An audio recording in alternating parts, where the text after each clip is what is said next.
Well, hi there.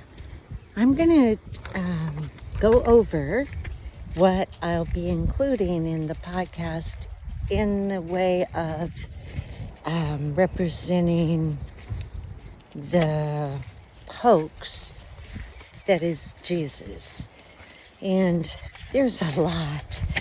So I think I'm trying to figure out what to start with because the information is so bulky. So what I thought is I would go ahead and do the outline, let you know what information I have that I know I'll include, and then at least you'll know whether you'll be interested. Look at this tiny little shell. Isn't that crazy? Isn't that very cool? I got Wallace. He should be good. Oh, I see that. Okay, so I'm going to turn this around so you can look out there while I talk.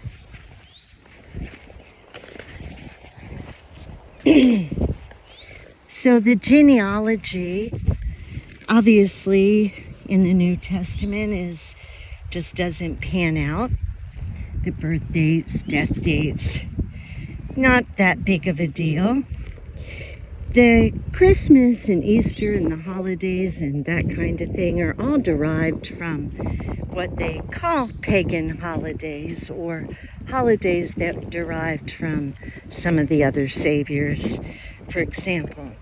And Christ was also a pre-Christian word, which actually comes from Christos, which means to anoint, or the anointing, or that fluid in our brain. There's no Trinity, heaven, hell, or rapture.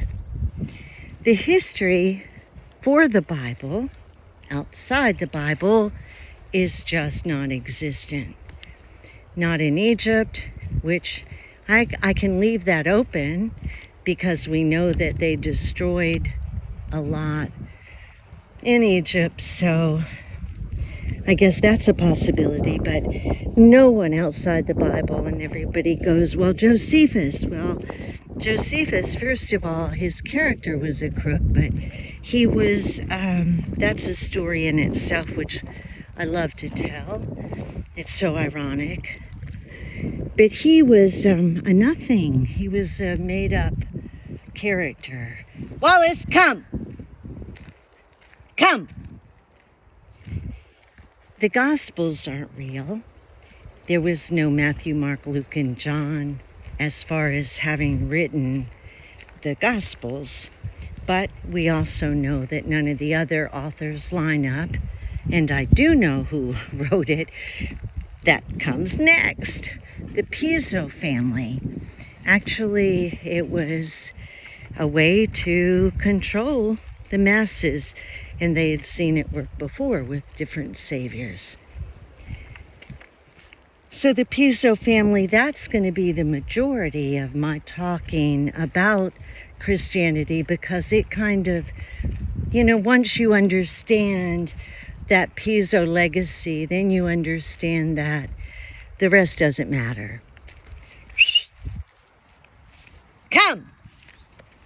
Okay, so Constantine, the edicts, the fact that he turned the papacy, or the whole Christian thing, over to Theophilus, I think his name.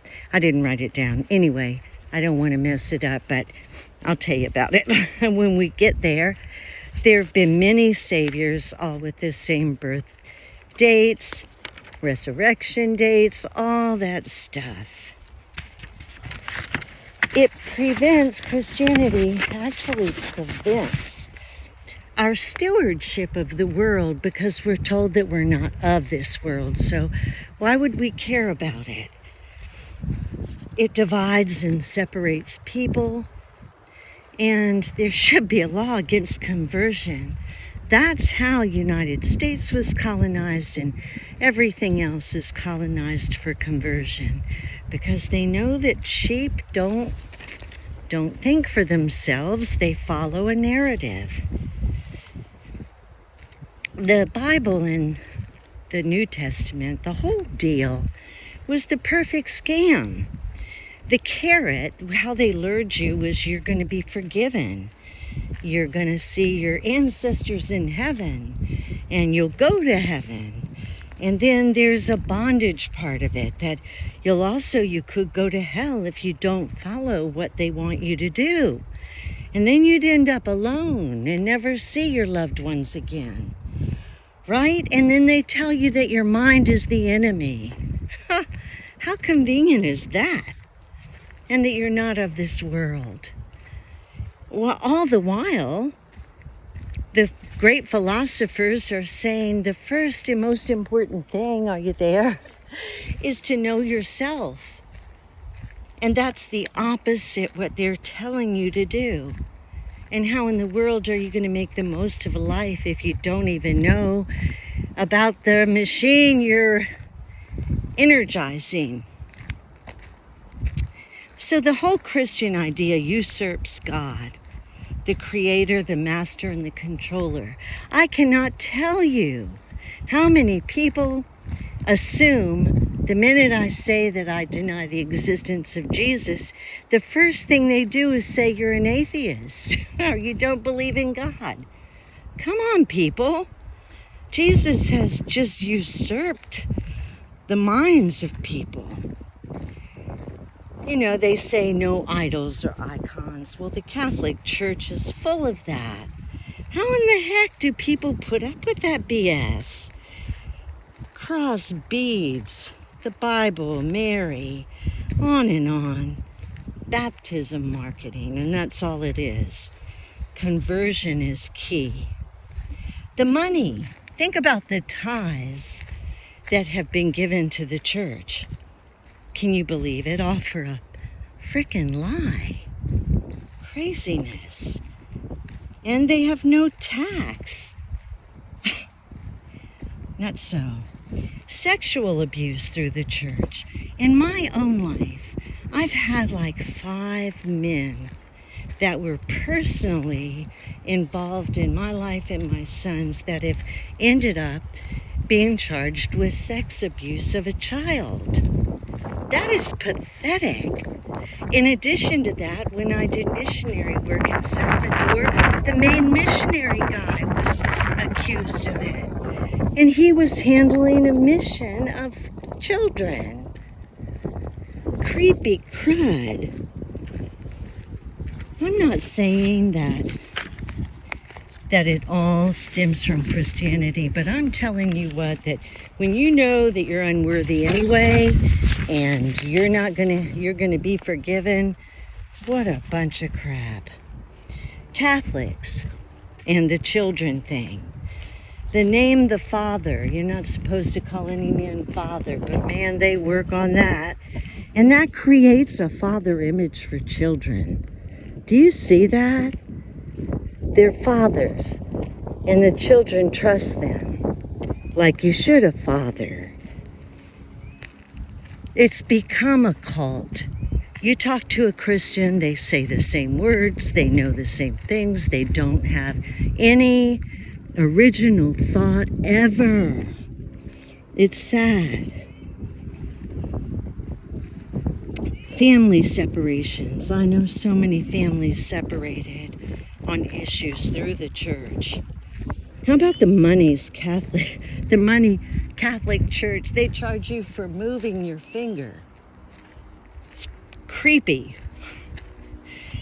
There's no difference in people that don't believe in Christianity than those that do. I did some research and found out that if anything, it's slanted the other way. Sheep are conned to think that their way is the only way. Conversion should be wrong. Some of the most beautiful cultures and people. I went up to Oklahoma and couldn't wait to meet the natives there, and I'll be daggone if they didn't. They were all Catholics. It was talking about ironic, talking about programmed. Can you be more programmed than that? It would be like Jews converting to German. All religion was meant to represent nature, astronomy, astrology, and teach us lessons about it, and symbolize those things in nature that we don't like and can't stand and don't know how to explain, like catastrophe. Wallace! There was not one eyewitness to Jesus, and there's not one historian that can testify, not an honorable one. The Bible hides the cycles of the universe from people. So you're not going to get important critical information about our world from the church. Duh, right? And today it's worse than ever, because the minute you get information contrary to the church narrative, you're going to start learning things, and then the admin's going to be in big sweat because there's lots of stuff you need to know that you don't know because you're a sheep. I'm not trying to be mean. I used to be one, so it prevents our understanding of astronomy, astrology, numbers, and all those things on which we depend. If we weren't Christian, we would know about sacred geometry and how perfect the world is in numbers. And that would give us a new context for the theory of the reality we live in. But we've been so programmed we can't think of anything else. Or Christians can't. There might be the next great physicist in the sheep shed. Set those damn sheep free. Sorry, not damn sheep. You know what I mean. It's just that frustration that the most beautiful people have been scammed on the most important issues of life. It really gets to me. They've sidetracked the truth and hijacked it. Cost me 33 years. Missions, we send missions out everywhere to convert. Like those people need our help. The war works through all that crap. And I can get into that with Salvador, which was a great example. The Egyptian records don't talk about any Jesus. As a matter of fact, the word Jesus couldn't have been because there was no J back then. Since the Bible, we've uncovered, I say that, it's mine, Sumeria and so many other ancient cultures, and they have their own creation myths that, kind of stay along the same lines, and most have either cataclysm or floods in their stories. The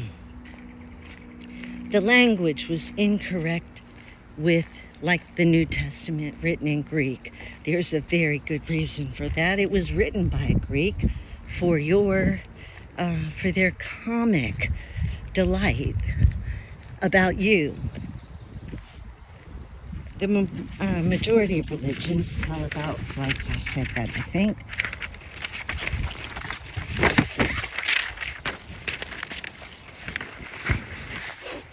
The different changes, the literacy at the time of the Bible, the whole deal with the scribes, who could write, who didn't write, who was in charge. My goodness, what was it, King James? Had the Bible changed because he needed a divorce. So don't be telling me it's the holy word of any God. The basics that you ask when you're a child, like God only loves some, God messed up, God had to mutilate his son. What parody. The character traits of the main characters are, let's just say they lack a little integrity. Sarah lies, Abraham lies. Jacob tricks his brother and takes his birthright with his mom's help, by the way. Rachel steals an icon. I mean, on and on and on. And, it's much worse than that. But that's what they want us to be saying. God is great. Oh, God is great. It just makes me sick. It's just not reality. And if anybody knows it's not reality, it might be God, if that's who you're talking to. So he might just think you're a nimwit. The dinosaur deal. What are the consequences of us being programmed with this crap? Well, look at how Christians support Israel. What's that about? It's all you know. You don't know anything about the other side except what you've been fed. And what you've been fed is as big a lies as this list of Bible BS. It's a hoax to keep you dumb. Most wars and murders have the Catholic Church or a church right in the front and center. What about the calendars that have changed over the years? Different calendars, different ways of different number systems have created some real challenges for chronology and anyone who wants to see if this is correct or not, which it is not. There's code throughout. The Torah has a specific code, which I will get into one of the first sessions, that tells us the Earth age, dates, what's happening, and what to expect, all kinds of things. Wild. But we don't know that. Some of the more knowledgeable Jews know it. Come here! And the priest, they know it. It's like when I found out that C.S. Lewis was a cheat. He just is a Christian to make money. Like most of the guys that I worked for, they wanted me as their token Christian. And boy, that comes with some stories.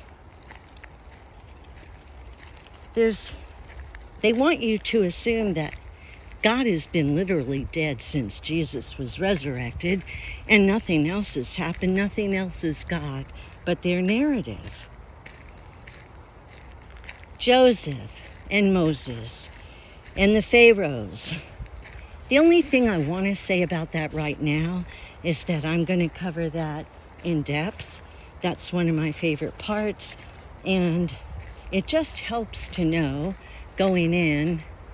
There's a whole session on names and coding, and the fact that most pharaohs had lots of different names.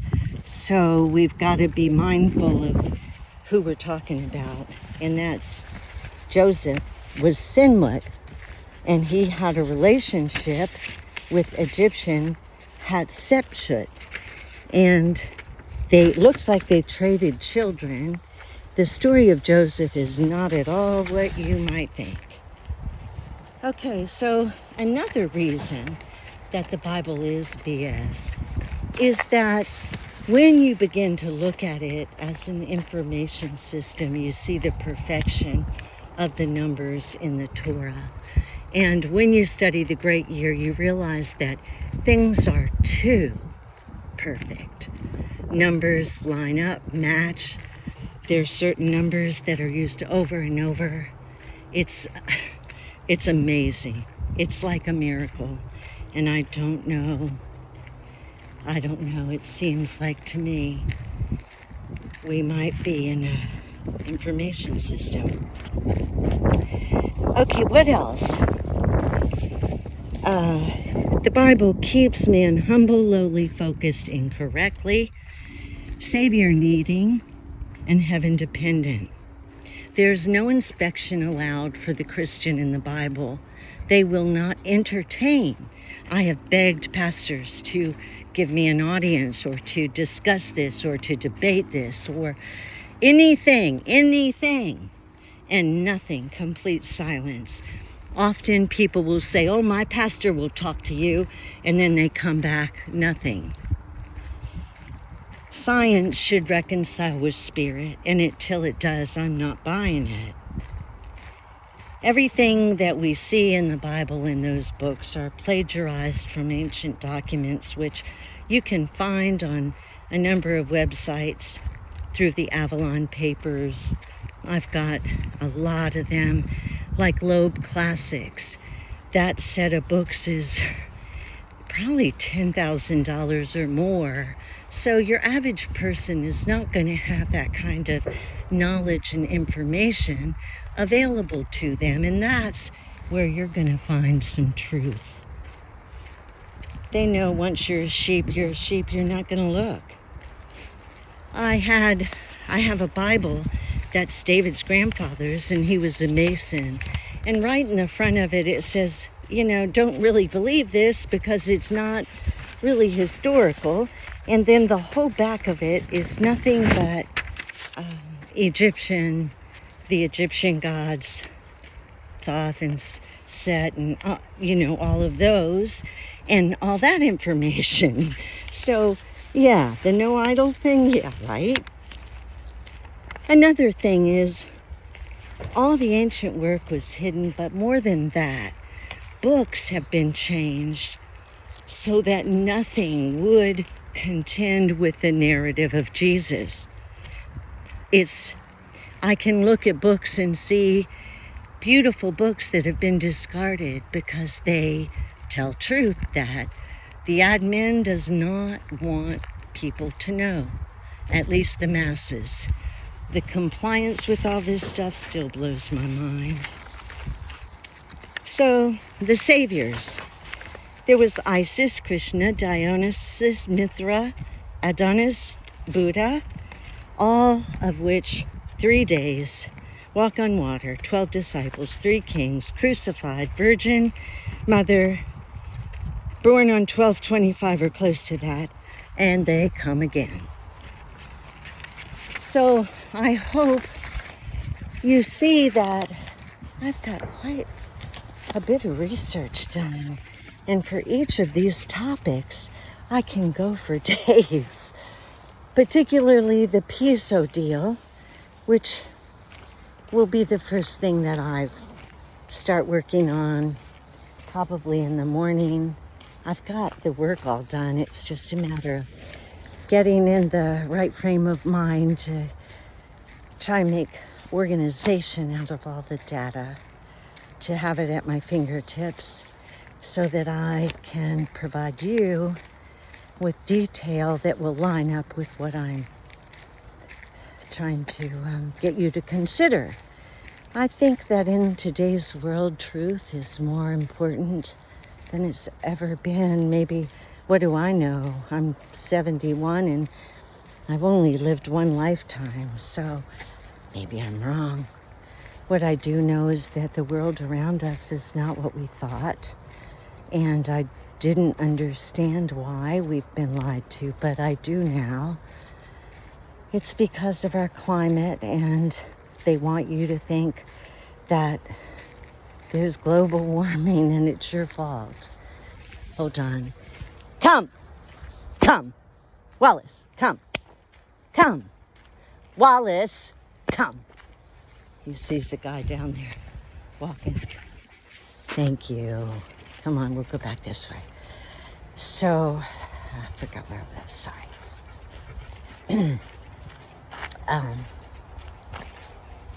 Okay. Well, that gives you kind of an outline of the part on the Jesus hoax.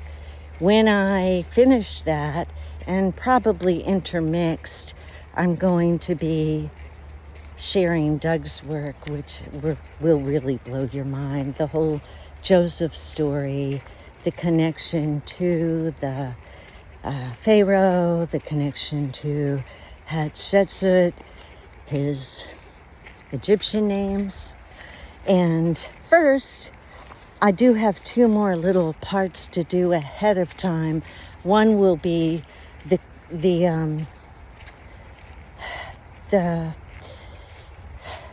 what am I trying to say?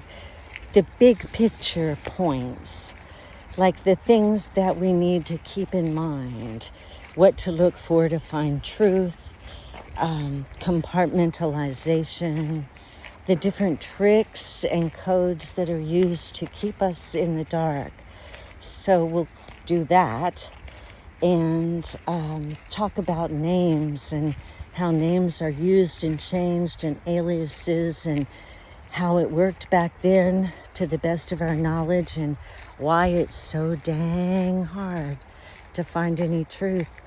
You know, it's just like Dr. Seuss. If you didn't know Dr. Seuss, you wouldn't know how to find him, right? So I have specific experience in this because I spent so many years managing cemeteries, and before I managed them, I created systems for them because most of them were a mess. And the one thing that stands out to me is that you never erase. As a historian, erasing is just, you just take all the erasers off all the pencils and you take all the white out and all that stuff and you throw it out the door, because when you're burying somebody, you need a history. You need to know who was there before.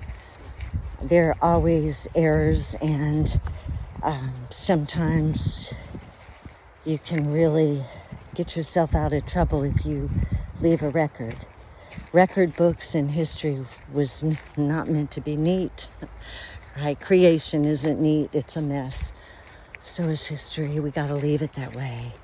It's been so changed now. I guess it's not a whole lot of good to try and unpuzzle it, but it does serve a lot of good benefits still, even though it's not really much dependable. It's like in Egypt, they thought that whoever had the most monuments would have the best afterlife and best legacy. So obviously, whoever came after the last one would fix them right up. Yeah, so. Okay, I know I'm saying way too many so's, and if I were in Toastmasters, I'd be in big trouble. Over and out.